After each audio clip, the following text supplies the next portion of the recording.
ದೇವಸ್ಥಾನದ 5ನೇ ವಾರ್ಷಿಕೋತ್ಸವದ ಅಂಗವಾಗಿ ಪೌರಾಣಿಕ ನಾಟಕವನ್ನ ಸಂಜೆ ಆಡ್ತಾ ಇದ್ದಾರೆ. ಅವರೆಲ್ಲರಿಗೂ ಭಗವಂತ ಒಳ್ಳೇದು ಮಾಡಲಿ. ಇವತ್ತು ಶ್ರಾವಣ ಮಾಸದ ಕೊನೆ ಶನಿವಾರ ಭಕ್ತಾದಿಗಳೆಲ್ಲ ಬಂದು ಆ ವೆಂಕಟರಮಣ ಸ್ವಾಮಿ ಕೃಪೆಗೆ ಪಾತ್ರರಾಗ್ತಾ ಇದ್ದಾರೆ. ನಮಗೆ ಸ್ವಾಮೀಜಿಗಳು ಮತ್ತೆ ಮಂಜುನಾಥ್ ಅವರು, ನಮ್ಮ ಬುಲೆಟ್ ನಾಗರಾಜಣ್ಣವರು ಎಲ್ಲ ಮುಖಂಡ. ಬಟ್ ದೇವಸ್ಥಾನದಲ್ಲಿ ರಾಜಕಾರಣ ಮಾಡ್ತಾ ಇರ್ತಕ್ಕಂಥದ್ದು, ದೇವಸ್ಥಾನಗಳನ್ನ ಹೆಸರುಗಳನ್ನ ನಾನು ಮಾಡ್ತಾ ಇರೋದು ಯಾರು ಅಂತ ಹೇಳ್ಬಿಟ್ಟು ನಿಮ್ಗೆ ಎಲ್ಲರಿಗೂ ಗೊತ್ತು. ಇವತ್ತು ಧರ್ಮಸ್ಥಳ ದೇವಸ್ಥಾನದ ವಿಷಯದಲ್ಲಿ ಯಾವ ರೀತಿ 16 ವರ್ಷಗಳಿಂದ ಸಂಚಿಯನ್ನ ಹಾಕೊಂಡು ಬೇರೆ ಬೇರೆ ನಕಲಿ ಯೂಟ್ಯೂಬರ್ಸ್ನ ಸೃಷ್ಟಿ ಮಾಡಿ, ಯಾರೋ ಒಂದು ಅಜ್ಜಿ ವಯಸ್ಸಾಗಿರ್ತಕ್ಕಂಥ ಅಜ್ಜಿನ ಕರ್ಕೊಂಬಂದು ಮಗಳೇ ಇಲ್ಲ ಆದ್ರೂ ನನ್ನ ಮಗಳು ಅನ್ನೋ ಲೆಕ್ಕಾಚಾರದಲ್ಲಿ ಸೃಷ್ಟಿ ಮಾಡಿ, ಮುಸ್ಕುದಾರಿಯನ್ನ ಎಲ್ಲೋ ಇಂದ ಕರ್ಕೊಂಬಂದು, ಒಬ್ಬ ಫ್ರಾಡ್ ಏನು ಕರ್ಕೊಂಬಂದು ಇಲ್ಲಿ 200-300 ಶವಗಳು ಊತಿಟ್ಟಿದ್ದಾರೆ, ನಾನು ನೋಡಿಸ್ತೀನಿ ಅಂತ ಬಂದು ಇಟ್ಟಿದ್ದು ನೋಡಿಸ್ತೀನಿ ಅಂತ ಹೇಳಿ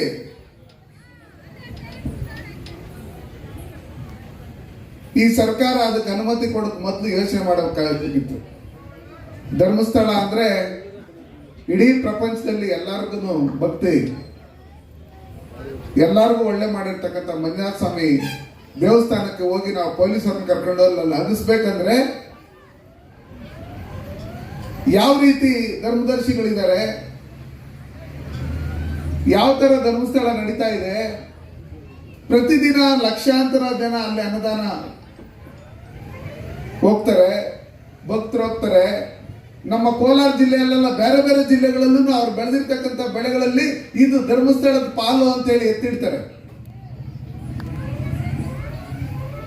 ಎತ್ತಿಟ್ಟು ತಗೊಂಡೋಗಿ ಅಲ್ಲಿ ತರಕಾರಿ ಆಗಿರ್ಬೋದು, ರೇಷನ್ ಆಗಿರ್ಬೋದು, ಏನೇ ಆಗಿರ್ಬೋದು ತಗೊಂಡೋಗಿ ಕೊಟ್ಬಿಟ್ಟು ಬರ್ತಾರೆ, ಅರ್ಕೆಗಳು ಮಾಡ್ಕೊಂಡ್ ಬರ್ತಾರೆ. ಈ ದೇವಸ್ಥಾನಗಳ ಹೆಸರುಗಳನ್ನ ಹಾಳು ಮಾಡಬೇಕು ಅಂತ ಹೇಳಿ 16 ವರ್ಷಗಳಿಂದ ವಂಚಾಕಿ ಮುಸ್ಕುದಾರಿಯನ್ನ ಸೃಷ್ಟಿ ಮಾಡಿ, ಬೇರೆ ಬೇರೆ ದೇಶದ ಮಿಷನರಿಗಳಿಂದ ಅವರಿಗೆ ದುಡ್ಡು ಬಂದು, ಉಗ್ರಗಾಮಿ ಸಂಘಟನೆಗಳಿಂದ ದುಡ್ಡು ಬಂದು, ಕಮ್ಯುನಿಸ್ಟ್ ಅವರಿಂದ ಅವ್ರಿಗೆ ದುಡ್ಡು ಬಂದು, ಅದರಲ್ಲಿ ಬಲ್ತೋಗಿ ಅವರು ದೇವಸ್ಥಾನದ ವಿರುದ್ಧವಾಗಿ, ಸರ್ಕಾರದ ವಿರುದ್ಧವಾಗಿ ಸಿದ್ದರಾಮಯ್ಯನವರು 28 ಮರ್ಡರ್ ಮಾಡಿದ್ದಾರೆ ಅನ್ನೋ ಲೆಕ್ಕಾಚಾರದಲ್ಲಿ ಆರೋಪ ಮಾಡ್ತಾರೆ. ಅಲ್ಲಿ ಹೋಗಿ ಅಗದಂತ ಸಂದರ್ಭದಲ್ಲಿ 1 ಅಲ್ಲ 2 ಅಲ್ಲ 3 ಅಲ್ಲ 15 ಕಡೆ ಆಗಿದ್ರೇನು ಏನು ಸಿಕ್ಕಿಲ್ಲ.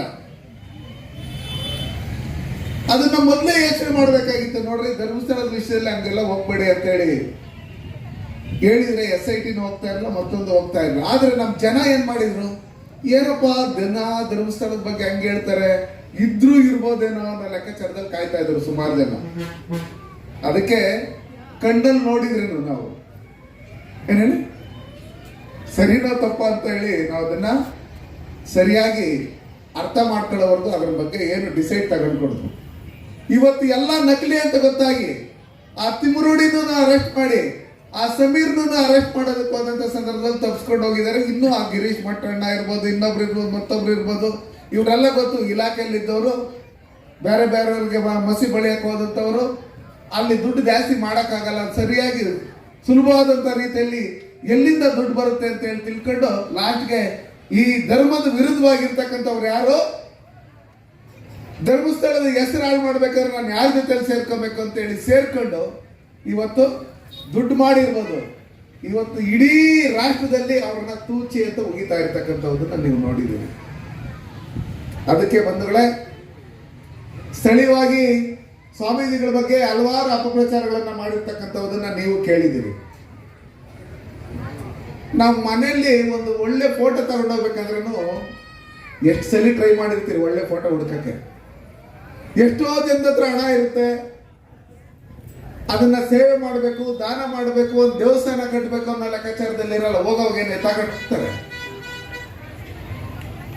ಹಂಗಿರ್ತಕ್ಕಂಥ ಸಂದರ್ಭದಲ್ಲಿ ಕೋಟ್ಯಾಂತರ ರೂಪಾಯಿ ಖರ್ಚು ಮಾಡಿ ನೀವು ಯಾವ ದೇವರು ಶನಿವಾರ ಬೇಕಾದ್ರೆ ಶನಿವಾರ ಶನಿಮಾತ್ಮರು, ಗುರುವಾರ ಬೇಕಂದ್ರೆ ಶಿರ್ಡಿ ಸಾಯಿಬಾಬಾ, ರಾಘವೇಂದ್ರ ಸ್ವಾಮಿ, ಅದಾದ್ಮೇಲೆ ಸುಬ್ರಹ್ಮಣ್ಯ ಸ್ವಾಮಿ, ಈಶ್ವರ, ಆಂಜನೇಯ ಸ್ವಾಮಿ, ವೆಂಕಟರಮಣ ಸ್ವಾಮಿ, ಎಲ್ಲಾ ದೇವರುಗಳು ಇಲ್ಲೇ ಇದೆ.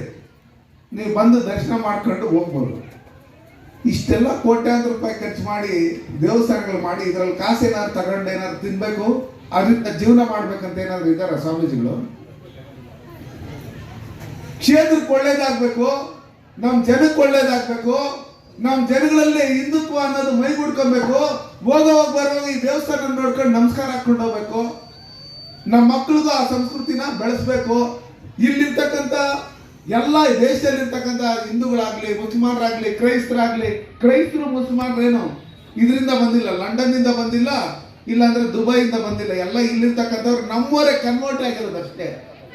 ಏನಂದ್ರೆ ನಮ್ಮವರೇ ಕನ್ವರ್ಟ್ ಆಗೋರು ಅಷ್ಟೇ.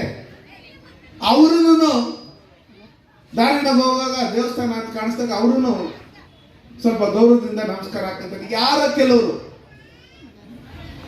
ಪಾಕಿಸ್ತಾನಿ ಏಜೆಂಟ್ ತರ ನಡ್ಕೊಂತಾರೆ.